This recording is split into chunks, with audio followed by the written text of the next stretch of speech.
Sungguh jahat sekali bapak ini, dia tega menjual anak gadisnya itu kepada para pria hidung belang demi mendapatkan uang. Awalnya wanita ini tak mau melayani pria botak itu, tapi ayahnya mengancam jika dirinya tak mau melayani pria botak itu, dia tak segan-segan akan mencelakainya. Mendengar ucapan dari ayahnya, wanita ini pun mau tak mau harus melayani si pria botak itu. Kalau tidak, dirinya akan terus-terusan disiksa oleh ayahnya tersebut. Setelah wanita cantik kembali ke atas kasurnya, kemudian pria botak pun bertanya kepada bapak itu berapakah tarif anaknya tersebut. Si bapak pun menjawab kalau tarif anaknya itu cukup $50 saja, tak usah mahal-mahal dan kau bisa memakainya dengan sepuasmu, ujar ayahnya itu. Setelah si pria botak itu memberikan uang kepada si bapak, lalu dia pun bergegas pergi dari sana. Setelah bapak itu pergi, kini giliran si pria botak ingin bercocok tanam dengan anaknya yang sangat cantik itu.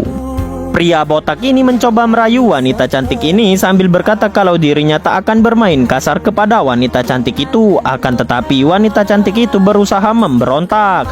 Tapi apalah daya, pada akhirnya wanita cantik itu terkena timpa juga oleh si pria botak. Setelah pria botak selesai melakukan cipika-cipiki dengan anak bapak itu, lalu pria botak ini pun menghampiri si bapak tersebut.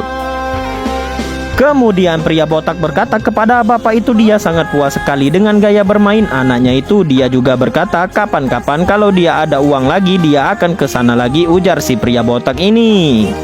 Singkat cerita, keesokan harinya terlihat bapak ini menyuruh anak perempuannya itu untuk membasuh dirinya dan berdandan cantik karena siang ini akan ada pelanggan yang akan memakai anaknya itu lagi. Mendengar ucapan dari ayahnya, seketika membuat wanita ini pun menangis histeris karena dia sudah tak sanggup lagi untuk melayani para pria hidung belang. Lalu wanita berkata kepada ayahnya itu, mengapa ayah tega melakukan semua ini kepada diriku? Lebih baik aku mati saja, ujar si wanita itu. Sang ayah berkata kepada anaknya itu, inilah jalan satu-satunya agar aku mendapatkan uang yang sangat banyak dan mudah tanpa susah payah bekerja lagi.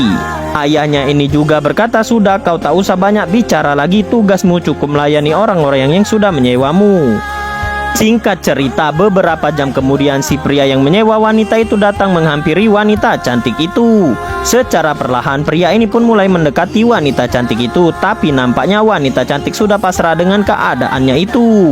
Dia tak mau melawan lagi, lalu pria ini mencoba membelai rambut wanita cantik ini, tapi seketika dia pun mengurungkan niatnya untuk membelai rambut wanita cantik itu. Malahan pria ini berkata kepada wanita cantik itu, dia sengaja menyewa wanita cantik itu bukannya ingin memakainya, malahan dia ingin menyelamatkan hidup wanita cantik itu yang terus-terusan dijual oleh ayahnya sendiri. Wanita ini pun berkata kepada pria itu kalau dirinya sudah tak sanggup lagi hidup di dunia ini karena hidupnya sudah hancur akibat sang ayah yang menjualnya kepada para pria hidung belang. Lalu si pria mencoba menghubungi rekannya yang dimana pria ini adalah seorang polisi yang ingin menyelamatkan hidup wanita cantik ini dari kejahatan ayah kandungnya sendiri. Ketika bapak ini sedang bersantai, tiba-tiba datanglah kedua polisi yang dimana polisi wanita ini spontan berkata kalau dirinya akan segera menghentikan semua kejahatan bapak ini. Tak lama kemudian keluarlah pria berkacamata sambil membawa anaknya itu. Nampak terlihat anak gadisnya itu sudah sangat trauma sekali dengan kejahatan yang dilakukan oleh ayahnya sendiri.